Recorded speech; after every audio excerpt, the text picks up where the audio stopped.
Before we begin with today's discussion, just a quick announcement. Prelims Compass of all subjects are now available. Please get hold of them for your quick revision for the coming prelims exam. There is an editorial article today, not a whistleblower. You must have read about this news that recently some classified documents of Pentagon has been leaked. It has been done by 21-year-old Jack Texera. He was a member of Air National Guard. This has caused a lot of embarrassment to the US administration and also a kind of insecurity among the allies. We are going to cover this article from the perspective of ethics paper. UPSC has previously asked a case study on whistleblowing, specifically on the incident of Edward Snowden. So instead of formulating a new case or a new question, I'll rather discuss this case of UPSC from the year 2018. I'll read out the case and then we shall discuss it. Edward Snowden, a computer expert and a former CIA administrator, released confidential government documents to the press about the existence of government surveillance programs. According to many legal experts and the US government, his action violated the Espionage Act of 1971, which identified the leak of a state secret as an act of treason, Gaddari. Yet, despite the fact that he broke the law, Snowden argued that he had a moral obligation to act. He gave a justification for his whistleblowing by stating that he had a duty to inform the public as to that which is done in their name and that which is done against them.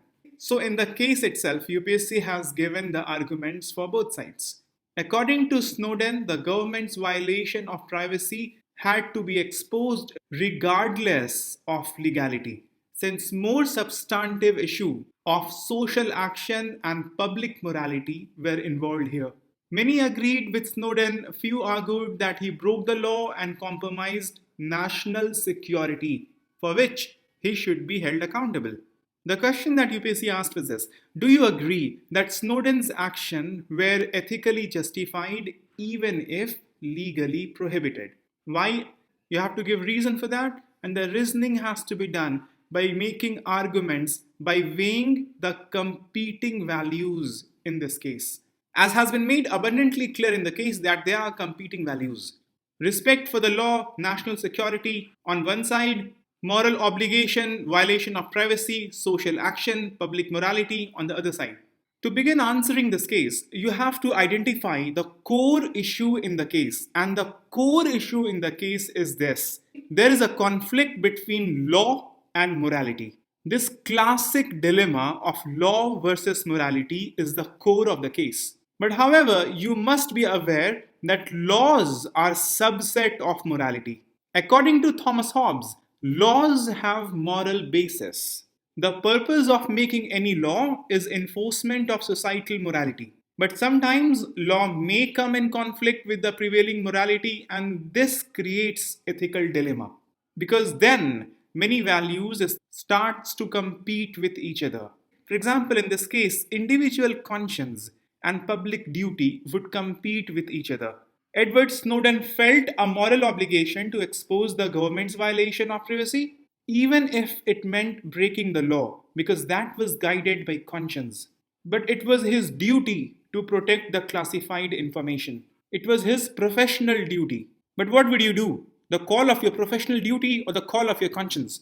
There's also conflict between individual privacy and national security. The government may argue that the surveillance programs are necessary for national security, but Edward Snowden believed that they violated privacy and civil liberties. And according to many school of thoughts, especially utilitarianism, individuals must be allowed to have liberty, and their liberties must be restrained only in limited conditions. Snowden's actions were legally prohibited by the Espionage Act, but he argued that he had a moral duty to expose the government's wrongdoing.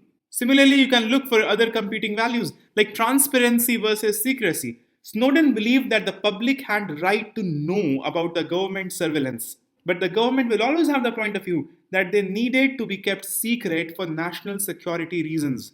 Snowden's action could be seen as an exercise of his right to freedom of speech and as a means of holding the government accountable, but the government may argue that he had compromised the national security and violated his oath to protect the classified informations. Among all these competing values, the one that can give weight to the argument of government is national security.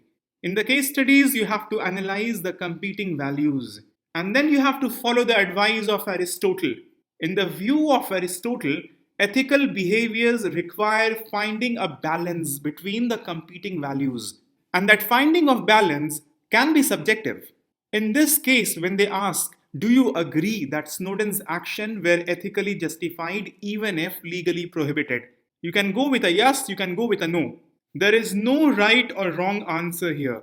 All that matters is how do you justify the stand that you have taken? How much of theory of your paper have you put in? How much of vocabulary of your syllabus have you used? And how well you have presented and structured it. It's really the test of that rather than your personal opinion. If Edward Snowden followed the Espionage Act of 1971 and did not leak the state secrets, he would have followed the professional ethics. He would have followed his contract. He would have been loyal to his organization, CIA. He would not have allegedly jeopardized the national security, and the international reputation of his government, his country, would not have been marred. That's on one side. However, the stand of Snowden can be justified based on the following ethical principles. The stand that I have taken is his actions were ethically justified. Do you agree that Snowden's actions were ethically justified even if legally prohibited? Yes, I agree. But I really tell you, you can disagree as well, and you may get even higher marks. It's really not about the stand that you take unless it gets in conflict with the established ethical principles. The most fundamental theory that I'll use here is Rousseau's social contract theory. According to social contract theory, people come together and they give up some of their rights so that the rest of their rights are protected. You may give up your right to movement during curfew. When government notified not to move out during the time of COVID-19, we didn't. We gave up the right to movement so that the rest of the rights are protected. The right to life is protected. However, for any kind of exercise of power, consent of people is required. That's why I'm using Rousseau's social contract theory. Before Rousseau, Thomas Hobbes gave social contract theory. But in Thomas Hobbes' social contract theory, the power was tilted in favor of the ruler, the sovereign authority. Rousseau came and corrected that balance. And John Locke will take it even further and repose more power in hands of people. In context of this case, permission of surveillance must have been taken. In any kind of social contract, consent of people has to be taken. Sometimes that consent is direct, sometimes the consent is indirect. For example, you can get it done through an act of parliament. There, the parliamentarians on behalf of people give the consent. If that doesn't happen, the social contract is broken. And once the social contract is broken from the side of government, then people are free to break their side of social contract. So in this case, government already has broken the social contract. If we look at it from this point of view, then violating the law doesn't mean anything because the contract already has been broken. Gandhiji also advocated for breaking the unjust law. He said that an unjust law is itself a species of violence. Swami Vivekananda also emphasized on the importance of courage and standing up for what is right, even if it goes against the popular opinion or authority. And that's what Socrates said. Socrates advocated for speaking truth to power, meaning speaking truth to powerful people, letting them know that they are doing wrong, questioning their unjust authority. Michael Foucault, in the context of power and surveillance, he said, he who is subjected to a field of visibility and who knows it assumes responsibility for the constraints of power. This calls for transparency. Surveillance must be done transparently by making people aware of it. That's why in some facilities, when you go, right at the entry, you will see the signboards, you are in surveillance area. Because by law, they have to make it known, and even on ethical basis, surveillance must be done with transparency. If you look at the scenario from the perspective of utilitarianism of Bentham or John Stuart Mill, utilitarianism focuses on consequences and maximizing benefits. Snowden's leak exposed the government overreach. It informed public debate and leads to reform. It's extremely important that when you're leaking information, you have to do it as a whistleblower, meaning the intention is to bring reform, systemic reform in the system. So you have to make the people aware, give information in a way that it will elicit public debate. Finally, all these things leading to reform. And that is why the title of the article is Not a Whistleblower. The same line of argument this editorial article also has taken, that this young gentleman, Jack Teixeira, 21, is no Edward Snowden. Because when Edward Snowden did the WikiLeaks, he elicited public debate. He made his intention very clear, and his efforts led to reforms in the administration of US. But this time around, it has only caused embarrassment and insecurities with no such public debates or any sign of reforms. And hence the title, Not a Whistleblower. So, from the utilitarian perspective, if these things are happening, then definitely it's ethical, even if illegal. From the deontological perspective, if you see, philosopher Immanuel Kant, he has argued that the individuals have duty to act in accordance with the moral law. He has said that morality stems out from strong respect for sense of duty to moral law. And the moral law requires respect for the dignity and autonomy of all individuals. By this logic, Snowden has the duty to expose the government's violation of privacy, even if it meant breaking the law. From the Nishkam Karma philosophy of Bhagavad Gita, one must focus on duty without concern for outcomes. But the duty is to act without ego and desire. The intention must be just to fulfill the duty. And that Edward Snowden seems to have done, with no seeming intention of any personal gain. The same thing Lord Buddha has said, the intention of an action is more important than the action itself. If you look from the public administration theories of probity, transparency, accountability, these are essential values of administration that seem to be missing in this surveillance case. So, based on this analysis, one can easily agree that Snowden's actions were ethically justified, even if legally prohibited. Government cannot break the trust reposed by people.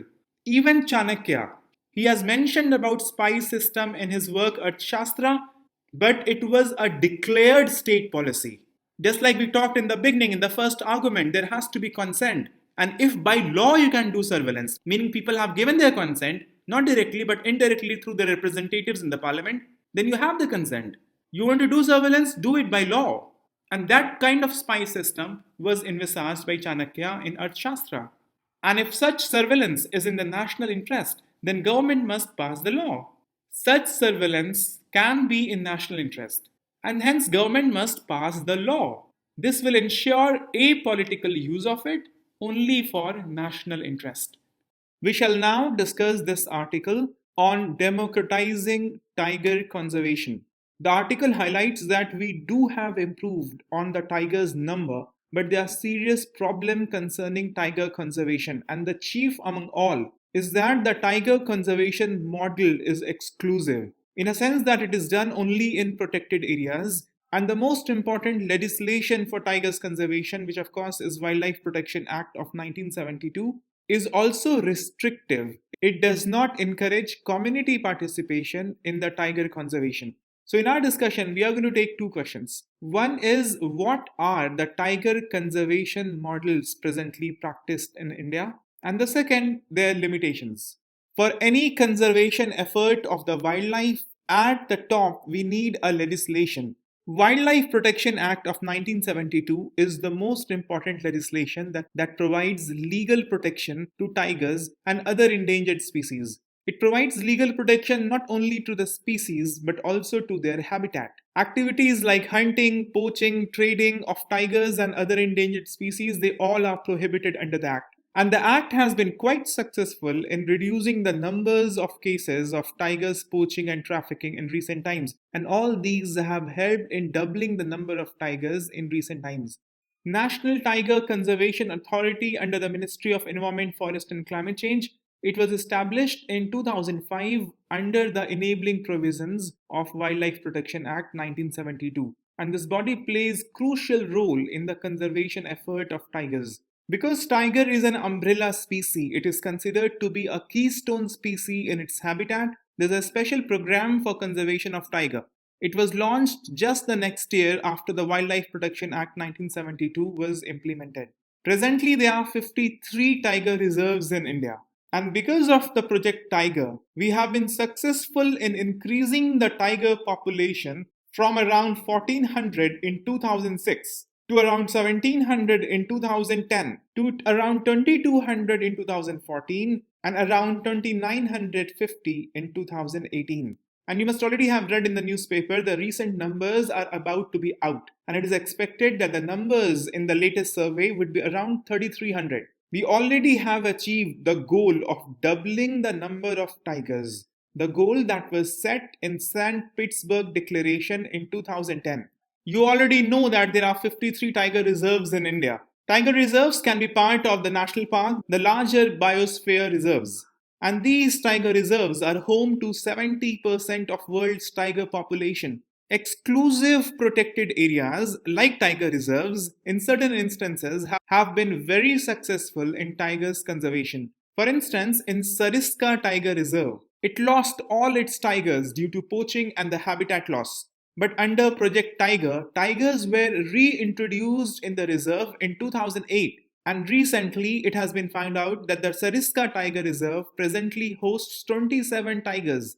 Government has taken serious measures for anti-poaching. Anti-poaching units have been established in tiger reserves to prevent poaching and trafficking of tigers in various parts of the country. These anti-poaching units established in the tiger reserves, they have been very successful in stopping poaching and trafficking of various tiger parts. Many of them are using very modern techniques. They are using camera traps, they're also using drones to monitor the tiger movements and also to detect the poaching activities. There's one very important success story in this regard, the Pench Tiger Reserve. It has been very successful in reducing poaching incidents to zero. And in 2021, it also won the T into 2 award. T into 2 refers here to doubling the number of tigers. But it actually increased the number of tigers fivefolds from 9 in 2006 to 44 in 2021. In the survey for tigers, mostly camera traps and genetic analysis they are used. But largely it is camera traps. In certain instances, the genetic analysis of the excretas or other parts of the body. But for conservation purpose, radio collars are also popular. Government of India has encouraged ecotourisms in tiger reserves to create awareness among people about the importance of tiger conservation and simultaneously generate revenues for local communities. Some of the ecotourism activities in some tiger reserves are hugely successful. For instance, in Bandhavgarh Tiger Reserve, they generate more than rupees 1 crore only by the entry fee. But that is only the financial aspect of ecotourism. There are many criticisms. The tiger reserves in India, they are considered by many conservationists as large safari parks. The wilderness, the habitats does not look so natural. Government of India also collaborates with other countries to share information and expertise on tiger conservation. For example, India has collaborated with Nepal and Bhutan to conduct joint surveys to estimate tiger population in the Terai Arc landscape. This Terai Arc landscape, it's a trans-boundary area that spans all the three countries. We began the discussion by saying that the tiger conservation efforts, they are exclusive, they are restrictive. Because one of the important measures in the entire conservation story is voluntary relocation. Government has implemented a voluntary relocation program to move people living in the tiger habitats to other areas. The set goal is to reduce the human tiger conflicts. And these programs also provide financial incentives to people who voluntarily relocate. For example, in Satpura Tiger Reserve. In the Satpura Tiger Reserve in Madhya Pradesh, over 300 families they have been relocated to reduce human-tiger conflicts. And in the famous Bandipur Tiger Reserve in Karnataka, it has the second highest number of tigers. After, you tell me which tiger reserve has highest number of tigers? People living around Bandipur Tiger Reserve, they also have been relocated to achieve the set purpose of reducing human-tiger conflicts. Although this is the criticism of the article that the conservation strategies are not inclusive, still community participation in many tiger reserves have been observed. For example, in the Sundarban Tiger Reserve of West Bengal, the local communities they have important participation in monitoring the tiger movements and reporting any poaching incidents. Several tiger reserves in India, they have established programs to train and empower local communities as village wildlife volunteers. These volunteers are trained in conservation, monitoring tiger movements and preventing poaching. And these volunteers they act as a bridge between the forest departments and the local community, promoting conservation effort. Hence, it strengthens the conservation effort, helps in resolving conflicts. Muddumalai Tiger Reserve in Tamil Nadu, they have trained over 300 village wildlife volunteers. You must also have heard of eco development committees. They are local communities formed in and around protected areas and tiger reserves to involve local communities in conservation efforts. These committees basically they work towards sustainable development of the area, provide alternate livelihoods to communities dependent on forest resources, and they also promote ecotourism. And very famously, Kanha Tiger Reserve in Madhya Pradesh. They have formed eco development committees in around 100 villages in the buffer zone of the tiger reserve. These committees they have undertaken several activities such as organic farming, vermicomposting, beekeeping to provide alternative livelihoods to local communities. And as the larger purpose is, the committee they have helped in the development of ecotourism. This largely is the strategy of Government of India for tiger conservation. And as you already must have observed, there are problems here. The most obvious problem with this conservation strategy is that the focus is on boosting numbers rather than focusing on habitat, their carrying capacity, and development of an ecosystem for tiger conservation. You know that tiger is an umbrella species. So saving the tiger would mean saving the entire ecosystem. And tigers in India, they occur in wide range of habitat, from the evergreen forests of the Western Ghats to terai grassland of the Himalaya foothills. They are in the tropical dry forest of Rajasthan. They're also in the mangroves of Sundarbans. Given the inherent differences in these habitats, it is inevitable that not all of them will support similar densities of tigers. The higher densities of tigers will obviously be found where the prey density is high, where the prey are in abundance. Therefore, the idea for tiger conservation in India mostly have been this: manipulation of ecosystems so that they could support higher densities of the tiger's principal prey. And in most of the cases, the principal prey of tiger is cheetal, the spotted deer. And the spotted deer, they mostly thrive in ecotone. Ecotone is the boundary between two ecosystems. Cheetal thrive in an ecotone between the forest and the grassland. And the habitat of cheetal also require water bodies. So in most of the conservation effort for tiger, what we have done is cheetalification of tiger reserves. For instance, in Kanha Tiger Reserve, because of our conservation efforts, there was explosion in the cheetal population. The explosion in cheetal population destroyed the tall grasses. And that became a danger for Barasingha because Barasingha requires tall grasses for survival. So the managers of the Kanha Tiger Reserve, they had to create enclosures free of cheetal so that the Barasinghas could reproduce and increase their numbers. So now you understand the problem of not conserving the habitat and conserving the species. When you start manipulating the habitat, the ecosystem, then chain of events may happen and most of that could be unanticipated. Similarly, when you do excessive provisioning of water during the dry season, that could lead to reduced natural climate driven variation in the population of wildlife. And this is likely to have unknown and unintended consequence for the habitats in the long run. So focusing just on boosting the numbers will do more damage in the long run. As we have just discussed that the tigers in India, they occur in wide range of habitats. So the genetic diversity of tigers will also be large. But in the recent surveys, we have observed that the tigers, they are reducing in numbers in eastern states like Jharkhand, also in Chhattisgarh, and largely in eastern Ghats. The numbers are also decreasing from the northeastern forests. As you must have heard and read, because of this, the relocation of tigers to these states and the eastern and the northeastern part of India, that is happening. And that could lead to genetic homogenization of tigers in the long run. We could lose the crucial genetic diversity. And the effect of that could be unintended, unanticipated. We may not even now fathom what kind of damage this will do in the ecosystems in these geographical regions in the long run.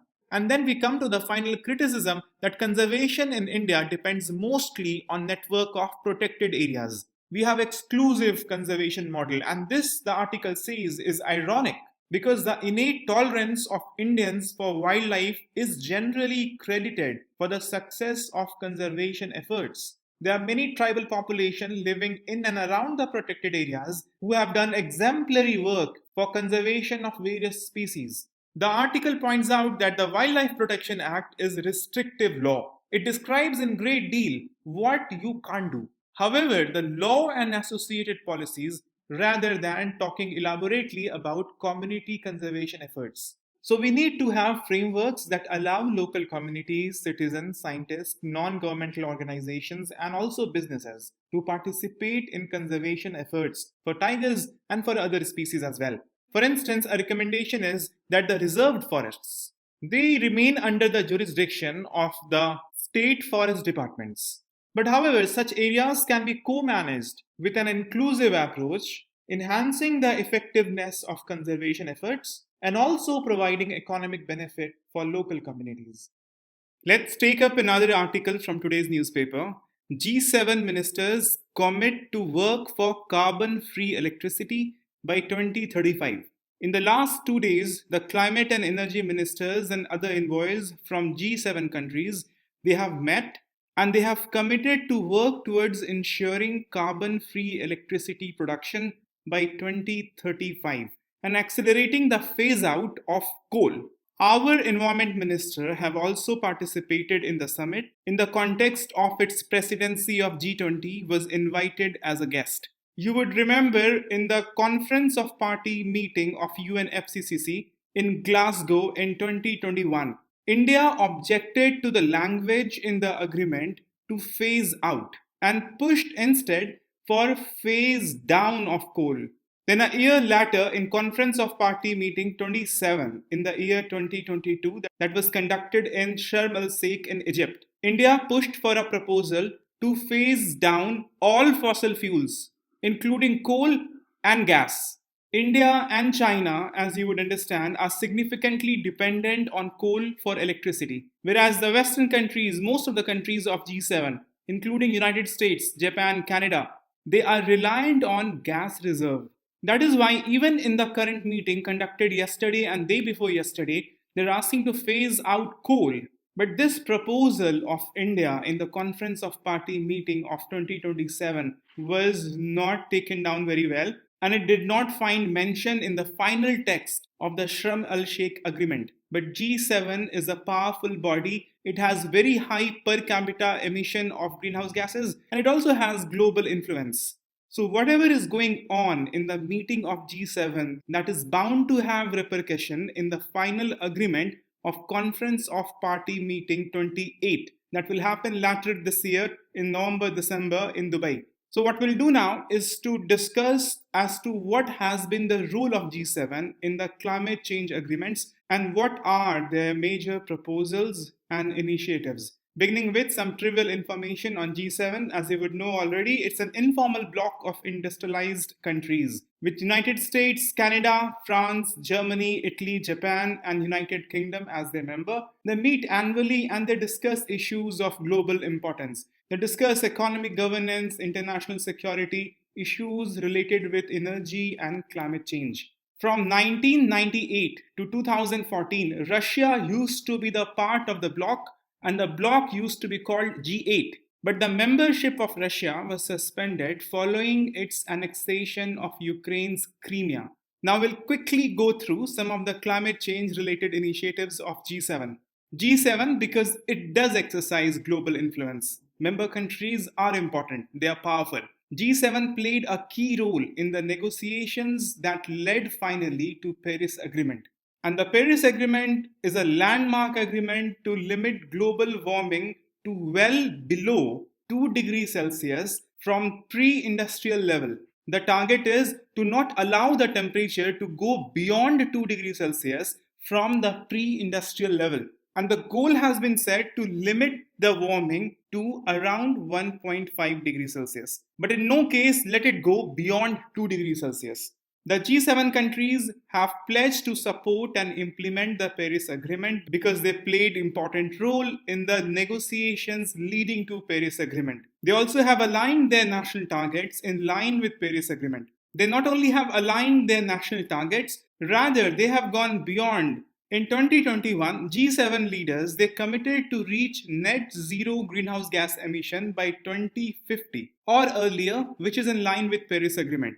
Do you know what is India's target by which year to reach net zero greenhouse gas emission?